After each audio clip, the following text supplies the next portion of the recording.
को जगाना है। मैम ये आपने अच्छा क्लियर करा कि लोगों के बारे में उन्होंने अपनी कॉन्शियसनेस को रेज करना है। पर मैम जो लोग इस कलयुग, इस डार्क एज ऑफ डार्कनेस में ऐसे होंगे जो नहीं कर पाएंगे उस लेवल तक अपनी फ्रीक्वेंसी को रेज, अपने कॉन्शियसनेस को रेज, क्या ये ट्रांजिशन के लिए फ्रॉम 3D to 5D उनके लिए कल की अवतार को फिजिकल फॉर्म में आने की जरूरत है? कि उनका वो कैसे वाइप आउट होंगे? कि जो इंसान कॉन्शियसनेस को रेज करेगा वो तो वैसे ही 5D में पहुंच जाएगा, पर उन लोगों के लिए जो ऐसा नहीं कर पाएंगे वो कैसे इधर सेग्रीगेट आउट होंगे? सी पहली बात तो कोई सामने से आके आपकी कॉन्शियसनेस को रेज नहीं कर सकता है। यहाँ पर हम जो चॉइसेस भी हमें दी गई है, हम खुद की हमें सेल्फ रिस्पॉन्सिबिलिटी लेनी है। तो जो पर्सन अगर खुद की सेल्फ रिस्पॉन्सिबिलिटी नहीं ले रहा है या अपनी कॉन्शियसनेस को नहीं जगा रहा है, उसके लिए कल की अवतार भी आएगा तो वो भी कुछ नहीं कर पाएगा। क्योंकि अल्टीमेटली उसकी खुद की चॉइस होगी कि वो खुद की लाइफ की कैसे रिस्पॉन्सिबिलिटी ले रहा है। अभी जो हमें एनर्जीज भी आ रही है, हमें पुश कर रही है कि हम अपने लाइफ की खुद रिस्पॉन्सिबिलिटी ले। हम अब तक एक विक्टिम स्टेट में रहते आए, जैसे हम लोग एक विक्टिम है और सामने हम लोगों को सिचुएशंस को शुरू से ब्लेम करते आए। आपने देखा होगा कितने सारे कार्मिक साइकिल्स है। लोग एक्सपेक्टेशन रखते हैं, एक्सपेक्टेशन पूरी नहीं होती है, सामने लोग ब्लेम करते हैं दूसरे को, फिर खुद ही डिसअपॉइंटमेंट जाते हैं। न जाने कितने ऐसे कार्मिक साइकिल्स हमारे चलते जा रहे हैं। तो यहाँ पर हम जब खुद के कॉन्शियसनेस पर अपना काम करेंगे, अपने आप को विक्टिम स्टेट से बाहर निकालेंगे, अपना पावर खुद रियलाइज करेंगे, खुद के लाइफ की रिस्पॉन्सिबिलिटी लेंगे, प्रॉब्लम्स से ज्यादा सोल्यूशन पर कॉन्सेंट्रेट करेंगे अपने लाइफ में, खुद सोल्यूशन ढूंढेंगे, तो जाके हम अपलिफ्ट हो पाएंगे। अगर कोई पर्सन अगर ऐसा नहीं कर रहा, अपनी लाइफ की खुद रिस्पॉन्सिबिलिटी नहीं ले रहा है और सामने से सेवियर के लिए रुक रहा है या सामने से कल्कि के लिए रुक रहा है, तो वो एक फिर से एक बोलते हैं ना, वो एक विक्टिम स्टेट ही हुई कि कहीं ना कहीं हम विक्टिम है और सामने से आके मेरे को कोई सेव करे। जिस तरह से हम भगवान को एक नीडी गॉड समझते हैं कि भगवान मुझे बचा दो, भगवान मुझे उठा दो, बट खुद कुछ करना नहीं है लाइफ में। यस मैम, बहुत अच्छी तरह क्लियर करा मैम आपने कि कैसे कल के अवतार होंगे या नहीं, और वो तो एक अलग क्वेश्चन है। हमें ये इस पर हमें अपने इनर सेल्फ पे वर्क करने की जरूरत है। हमें जरूरत है कि हम खुद की फ्रीक्वेंसी को रेज करें और इनर वर्क करके खुद अपनी जगह एक तरह से पक्की करें उस फिफ्थ डायमेंशन में, उस सत्य के गोल्डन एरा में। बाकी जो मटेरियल वर्ल्ड में होता है वो एक डिफरेंट केस है। मैम इसी के साथ, जैसे आपने पहले स्टार सीड्स के बारे में क्लियर करा था, एक बहुत ही कंट्रोवर्शियल थ्योरी है रेप्टिलियन थ्योरी के नाम से, जिसके अंदर वो बिलीव करते हैं कि ऐसे कुछ एलीट क्लास लोग हैं, चाहे वो कुछ ऐसी पोस्ट पे हो, चाहे ऑर्गेनाइजेशंस में या फिर यूएस जैसे कंट्री में कुछ हायर पोस्ट पे लोग हों, जो एक्चुअली में रिप्टाइल्स हैं और वो एक खुद के मिशन को लेके आए हैं डार्कनेस को फैलाने के लिए। आप इसे कैसे देखते हैं? सो मैं भी इसे यही देखती हूँ कि एलाइट्स एग्जिस्ट करते हैं और देयर आर सम बीइंग्स जो कुछ मतलब ऐसे बीइंग्स इस वक्त भी काम कर रहे हैं जिसको हम इल्यूमिनाटी और ये सारे नाम से रेफर कर रहे हैं, और वो पूरे वर्ल्ड को एक तरह से कंट्रोल करना चाहते हैं। ये बेसिकली एम्पैथी और कंपैशन लैक करते हैं, इनके अंदर एम्पैथी और कंपैशन नहीं होता है, तो ये दूसरों की तकलीफ, दूसरों के इमोशंस को नहीं समझ पाते। इनको सिर्फ पावर कंट्रोल वही चाहिए होता है। आपने देखा होगा वॉर्स भी किस तरह से होते हैं, उनको बस दूसरी कंट्री के ऊपर अपना कंट्रोल चाहिए होता है।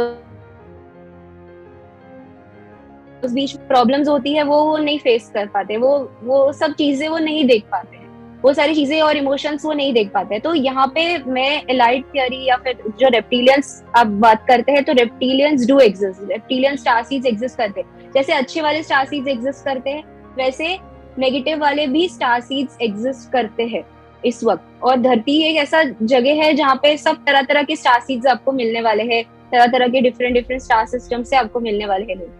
तो यहाँ पर अब आप देख ही सकते हैं कि मैट्रिक्स किस तरह से बन चुका है। हमारा अगर एजुकेशन सिस्टम भी आप देखो, फियर बेस्ड है। एजुकेशन सिस्टम में वो मैस्कुलाइन साइड का ही पूरा वुंडेड मैस्कुलाइन एनर्जी चल रही है, अपने इंट्यूटिव साइड, फेमिनाइन साइड से लोगों को कनेक्ट नहीं कराया जा रहा है। फियर बेस्ड एजुकेशन सिस्टम रहा है शुरू से। अगर हम बैंकिंग सिस्टम भी देखें तो किस तरह से लोग कर्जों के नीचे दबे हुए हैं। अगर हम ये मंदिरें और चर्चेस और मॉस्क देखें, यहाँ पर हम बाहर पे फोकस करते हैं कि बाहर से आकर कोई भगवान हमें सेव कर ले, बाहर से आके कोई भगवान हमें बचा दे। तो यहाँ पे हम बाहर अपना सोल्यूशन ढूंढते हैं रादर देन हम अपने अंदर जाकर अपने अंदर के भगवान के साथ, अपने अंदर के इनर सेल्फ के साथ कनेक्ट करें। तो जो भी चीजें बेसिकली जो 3D में आप देख ही सकते हैं कि पूरा हमें डिस्ट्रैक्ट करने के लिए चीजें बनाई गई है, जैसे हम बाहर के होके डिस्ट्रैक्ट हो जाए और अपने इनर हमारा फोकस नहीं रहे। हेल्थ सेक्टर, फार्मास्यूटिकल सेक्टर, आप देख सकते हैं कि बाहर हम दवाइयों के ऊपर डिपेंडेंट है, पूरी जिंदगी भर इंसान दवाई लेता रहता है, ड्रग्स लेता रहता है और उसके बाद में बीमारी उसकी ठीक नहीं होती है। जबकि हमारे अंदर इतना पावर है कि हम खुद को हील कर सकते हैं, सारी हीलिंग पावर्स हमारे अंदर एग्जिस्ट करते हैं। बट यहाँ पे हम बाहर से मेडिसिन लेते हैं, ड्रग्स लेते हैं अपने आप को हील करने के लिए और पूरी जिंदगी भर उस पर डिपेंडेंट हो जाते हैं। तो ये जो पूरा मैट्रिक्स अगर हम देखें तो किस तरह से ये बनाया गया है, लोगों को ट्रैप रखने के लिए बनाया गया है, जैसे लोग यहीं पर फंसे रह जाए और अपने ट्रू सेल्फ को, जो इतनी फ्री एनर्जी अवेलेबल है, हम एक भी जन यहाँ पर भूखा नहीं रह सकता है, एक भी जन यहाँ पे गरीब नहीं रह सकता। ये पॉवर्टी कॉन्शियस, स्कैर्सिटी माइंडसेट, ये सब डाला गया है जैसे हम यहीं पर मैट्रिक्स में ट्रैप रह जाए। तो ये जो चीज है ये जरूर है, ऐसे बीइंग्स एग्जिस्ट करते हैं, उनके वजह से ये पावर और कंट्रोल ये सारी चीजें हैं, क्योंकि उनका एक अपना है कि उनको लोगों से एनर्जी चाहिए। अगर लोग असेंड हो जाएंगे तो उनको एनर्जी कौन देगा, क्योंकि वो लोग खुद तो डिवाइन के साथ कनेक्टेड है ही नहीं, वो लोग डिसकनेक्टेड है डिवाइन के साथ, सोर्स के साथ। तो वो लोग को अपनी सर्वाइव करने के लिए वो लोग लोगों को फीड करते हैं, मतलब लोगों की एनर्जी से वो फीड हो रहे हैं, खुद को सस्टेन कर रहे हैं। तो ये बीइंग्स बिल्कुल एग्जिस्ट करते हैं। और इस वक्त भी अगर हम देखें तो जब हम ग्रेट रीसेट की भी बात कर रहे हैं तो ये बीइंग्स लेकर जाना चाहते हैं वहां पर, ट्रांस ह्यूमनिज्म पर, ग्रेट रीसेट पर। और हम यहाँ पर एक और हमारे लिए चांस आ रहा है ग्रेट अवेकनिंग के साइड जाने का। तो हमारे ऊपर है कि हम किस तरह से कर रहे हैं, या वही जो चीजें हैं और वर्स्ट होती जाएगी, या फिर हम अपने आप को असेंड करके अवेकनिंग के साइड लेकर जाते हैं। और जैसे मैम आपने बताया इल्यूमिनाटी के बारे में, सीक्रेट सोसाइटीज के बारे में, काफी रिसर्चर बिलीव करते हैं कि ये चीजें एक्चुअली में है, सिर्फ ये हाइपोथेसिस नहीं है, और लोग मानते हैं कि कैसे उनका एनकाउंटर हुआ इन सब चीजों से। मैम मेरा एक सिंपल सा क्वेश्चन है कि एक न्यू वर्ल्ड ऑर्डर की बात जो कर रही है, जो एजेंडा 21 का, फिर एजेंडा 30 हो गया, फिर या बात करते हैं सस्टेनेबल गोल्स की डेवलपमेंट का, तो लोग बिलीव कर रहे हैं ये सीक्रेट सोसाइटीज चाहती हैं, कुछ कह रहे हैं कि डीपॉपुलेशन चाहते हैं, और सब कुछ वन वर्ल्ड गवर्नमेंट चाहते हैं। तो इस सब के पीछे उनका प्राइम गोल क्या है? एक न्यू वर्ल्ड ऑर्डर ला कंट्रोल। हाँ जी, कंट्रोल करके रखना, लोगों के अंडर में अपने पावर के थ्रू लोगों को कंट्रोल करना। मतलब ये लोग चाहते हैं कि लोग उनके नीचे रहे और वो उन पर कंट्रोल करे। ये ऐसा है क्योंकि ये लोग गॉड को भी नहीं वो करते मतलब ये लोग अपने आप को खुद गॉड मानते हैं। जो अनुनाकीज होते हैं वो लोग खुद अपने आप को भगवान मानते हैं। तो ये लोग नहीं चाहते कि ये लोग भगवान के आगे झुके, बट ये लोग लोगों को अपने अंडर झुकाना चाहते हैं। तो एक तरह से ये लोग अपने हिसाब से कुछ ऐसे लोग ही चाहते हैं कि कुछ उतने ही लोग रहे, ट्रांसह्यूमनिज्म में जो कन्वर्ट करना चाहते हैं ये लोग सबको, तो वही लोग रहे और वह इनको सर्व करते रहे। मतलब खुद एज अ गॉड ये रहे और लोग इनको सर्व करते रहे और उनके हिसाब से चलते रहे। तो ये जो यूनिटी की भी जो बात करते हैं, वन वर्ल्ड गवर्नमेंट, ये फोर्स्ड यूनिटी। यहाँ पर आपने देखा ही होगा 3D में किस तरह से हम सोल लेवल में पर्सन को नहीं देखते, हम ट्राइबलिज्म में जाते हैं, कास्ट, लैंग्वेज, ये सारी जो चीजें चल रही है ये इसके बेसिस पे लोगों को जज किया जाता है। तो ये जो यूनिटी की भी ये लोग बात कर रहे हैं, ये लोग फोर्स्ड यूनिटी की बात कर रहे हैं। ये लोग वो यूनिटी की बात नहीं कर रहे कि हम लोग एज अ पर्सन भी अगर हम देख रहे हैं तो हम लोग उसके सोल को देख रहे हैं कि किस तरह से वो एक्चुअल में पर्सन है। तो ये जो चीजें है basically it's all control game, power and control का ही पूरा गेम चल रहा है। तो मैम आपने समझाया कि कैसे एक साइड है गॉडली साइड, जिसके अंदर हम एक ग्रेट अवेकनिंग की तरफ जा रहे हैं, जहाँ पे हम एक कलेक्टिव कॉन्शियसनेस को रेज कर कर एक नए एरा में जा सकते हैं। साथ ही कुछ डार्क फोर्सेस जो चाहती हैं कंट्रोल एस्टेब्लिश करना इस दुनिया पर, वो भी अपना काम कर रहे हैं। मैम इसी के साथ मेरी क्वेरी है कि बात हुई वायरसेस की, कुछ कह रहे हैं कि अब मैम इसमें क्या किसका रोल हो सकता है, उस गॉडली पार्ट का या फिर उस सीक्रेट सोसाइटीज या डार्क पार्ट का? वॉर्स की बात हुई, वायरसेस की बात हुई, या इंक्रीजिंग नेचुरल कैलेमिटीज की बात हुई, तो इसको आप कैसे देखते हैं?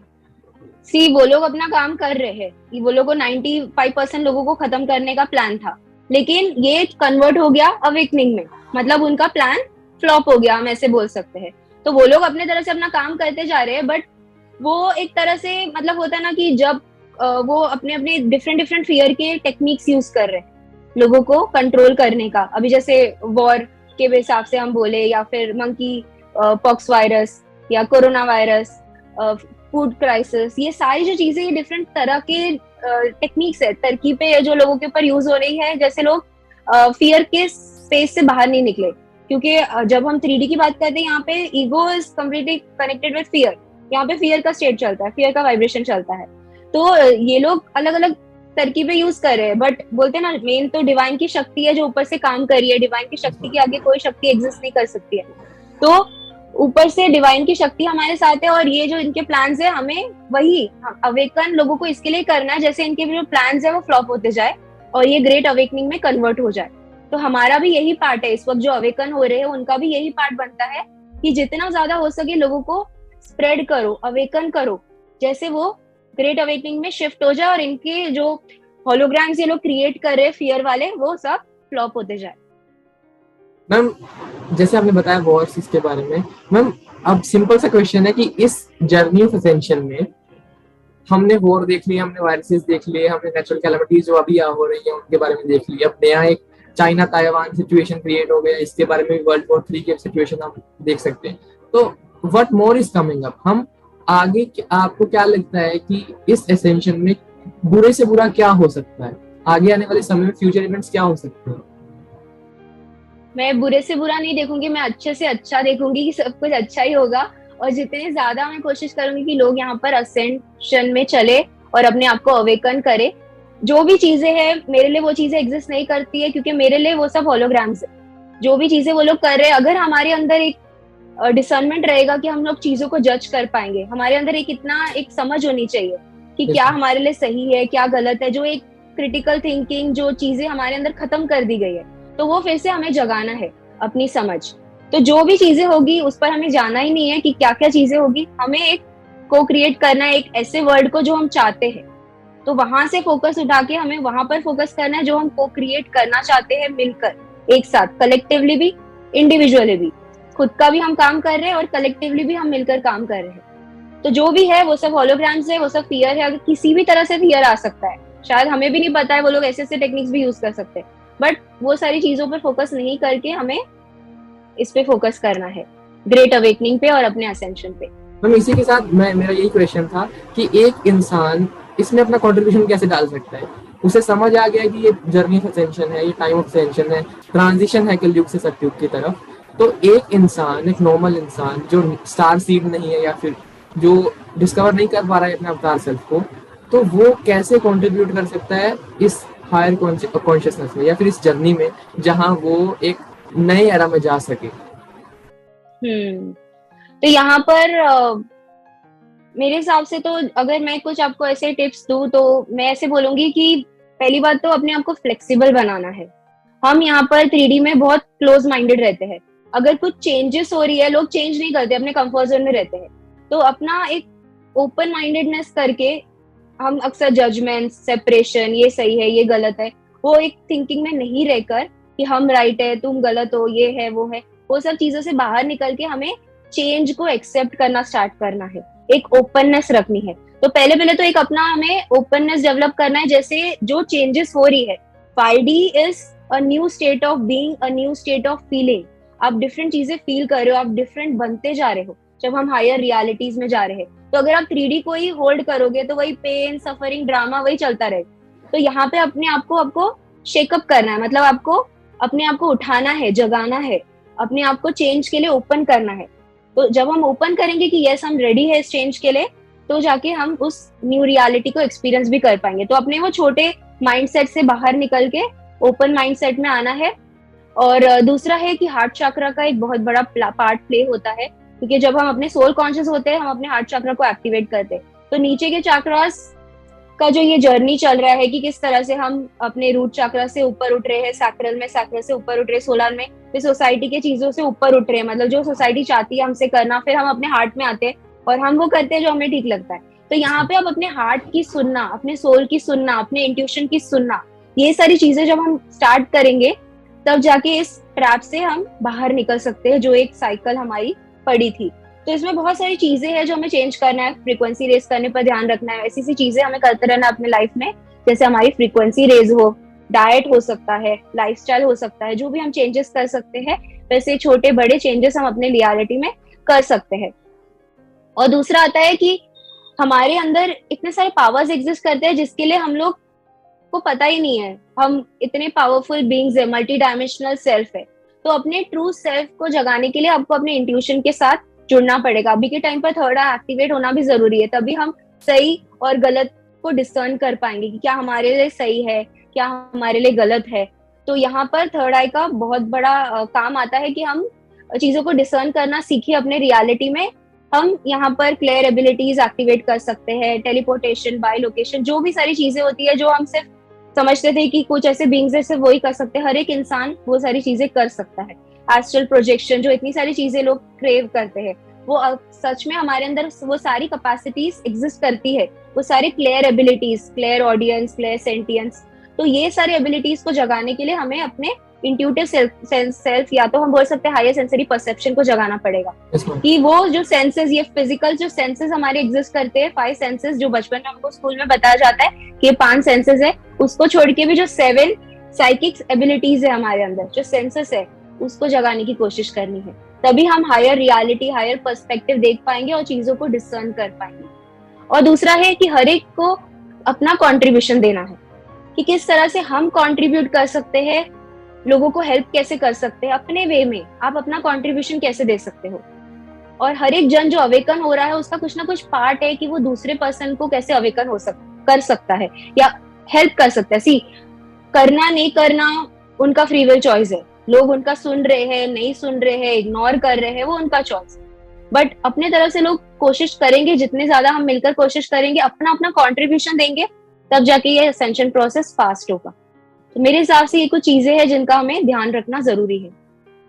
तो थैंक यू मैम, आपने इस पॉडकास्ट में ऐसी इंफॉर्मेशन शेयर करी जो इस समय पे जरूरी है। मुझे तो बहुत अच्छा लगा और आपने क्लैरिटी दी स्टार सीड्स के बारे में, ट्विन फ्लेम के बारे में, और क्लैरिटी दी काल के अवतार के बारे में कि इस समय हमें जरूरत है हमारे इनर सेल्फ पे काम करने की। हमें जो ये डिफरेंशिएशन, क्लासिफिकेशन बनाई गई है धर्मों के नाम पर, इससे ऊपर उठकर एक इंसान बनने की जरूरत है, एक इंसानियत को अपने अंदर लाने की जरूरत है। और कैसे हम अपने इनर सेल्फ को डिस्कवर करके जो ये जर्नी है असेंशन की 3D to 5D, इसको डिस्कवर कर सकते हैं और एक नए एरा में, एक गोल्डन एरा में जा सकते हैं। तो थैंक यू मैम आपको ये सब इंफॉर्मेशन देने के लिए। लास्ट मेरा आपसे यही क्वेश्चन होगा कि जेनजी को अलग तरह के देखा जाता है और स्पिरिचुअलिटी को अलग, मतलब ये 2 अलग पॉइंट्स की तरह देखे जाते हैं कि जेनजी और स्पिरिचुअलिटी कभी एक नहीं हो सकते। और बहुत रेयर केसेस में देखते हैं कि कोई एक नया यंग वन है वो रिलेट करता है स्पिरिचुअलिटी के साथ, धर्म के साथ। तो आपका मैसेज क्या होगा जेनजी को कि वो रिलेट करें इन टाइम ऑफ असेंशन से या फिर इन चीजों से, ताकि जो और चीजें हैं उसके अंदर वो अपना दिमाग ना खराब करके एक हेल्दी लाइफस्टाइल को जिए और धर्म के ऊपर अपना लाइफस्टाइल। यस, तो मैं यही बोलूंगी कि स्पिरिचुअलिटी अब मर्ज हो रही है। जो हम टिपिकली जो हम देख रहे थे, जो चीजें चल रही है जैसे रिलीजियस और ये सारी जो चीजें हैं अब तक जो रही है, उससे ऊपर उठ के हम ट्रू स्पिरिचुअलिटी में अब जा रहे हैं। तो घूम फिर के सारी चीजें अब मर्ज होती जा रही है, मतलब साइंस और स्पिरिचुअलिटी अब एक तरह से एक हो रही है। तो यहाँ पे जब हम स्पिरिचुअलिटी की बात कर रहे हैं, हम एक तरह से सारे मर्जिंग प्रोसेस की बात कर रहे हैं, अपने इनर मैस्कुलिन और फेमिनाइन का जो स्प्लिट हो गया उसको हम बैलेंस करने की बात कर रहे हैं। तो जो दूसरी सारी जो रिलीजियस बिलीफ और ये सारी जो चीजें एग्जिस्ट करते हैं उससे हटकर अगर हम स्पिरिचुअल पार्ट में चल रहे हैं, तो यहाँ पे सब एक है। फिर चाहे वेस्टर्न हो, इंडियन हो, सब हो, ये जजमेंट, सेपरेशन, ये सब में नहीं जाकर हमें ट्रू स्पिरिचुअलिटी का करना है। क्योंकि जब असेंशन भी हो रहा है पूरे धरती का हो रहा है, ऐसे नहीं हो रहा है कि कोई पर्टिकुलर जगह पर असेंशन हो रहा है या कोई पर्टिकुलर नहीं होगा, ऐसे कुछ नहीं है। हम यहाँ पर ट्रू स्पिरिचुअलिटी से अपने आप को जोड़ रहे हैं, तो वो हमें उस पर कॉन्सेंट्रेट करना है और वननेस के साथ हमें आगे बढ़ना है। थैंक यू मैम इस इन्फॉर्मेशन को शेयर करने के लिए, और मुझे आज बहुत कुछ नया सीखने को मिला और होप मेरे सब सब्सक्राइबर्स को ये चीज नई सीखने को मिली होगी। तो थैंक यू अगेन मैम, आपने टाइम दिया इस पॉडकास्ट के लिए। तो मिलते हैं अगले पॉडकास्ट में एक नए टॉपिक के साथ, और मैम का चैनल का लिंक मैं अपने डिस्क्रिप्शन में दे दूंगा, आप उधर जाके सर्च कर सकते हैं, स्टडी कर सकते हैं कुछ टॉपिक्स को डीपली। तो ये था आज का podcast, hope you like it. और अगर आपको अच्छा लगा इसे लाइक करें, कमेंट करें और शेयर करें अपने दोस्तों में, ताकि जो ये लाइट है ये फैल सके, स्प्रेड हो सके लोगों के बीच में। तो ये था आज का पॉडकास्ट, मिलते हैं अगले एपिसोड में, तब तक के लिए टेक केयर, गुड बाय, जय हिंद।